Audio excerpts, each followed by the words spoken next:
9টার সময় আমাদের কাছে একটা খবর আইছে যে রবিচন্দ্র গ্রামে একটা পুকুরে বস্ত্রহীন অবস্থায় একটা মহিলা, বৃদ্ধ মহিলা মৃত্যু অবস্থায় জলের মধ্যে বাসবন অবস্থায় পড়ে আছে।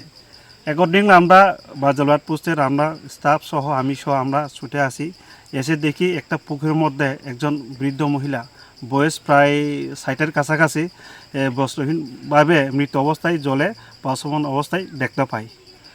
তবে আমরা সঙ্গে সঙ্গেই গ্রামের যারা নিকটবর্তী প্রতিবেশীরা আছেন সবাইকে জিজ্ঞাসা করি, কিন্তু তারা কেউ মহিলাটাকে চিহ্নিত করতে পারেনি। তারপর আমরা যা করণীয় আমরা মহিলাটিকে জলের থেকে তুলে নিয়ে আসি। এখন পর্যন্ত আমরা তদন্ত করছি, দেখি কি হয়। যেহেতু মহিলাটা মারা গেছে, তা আমরা মহিলা থানার সঙ্গেই এখন বর্তমানে যোগাযোগ করে আছি।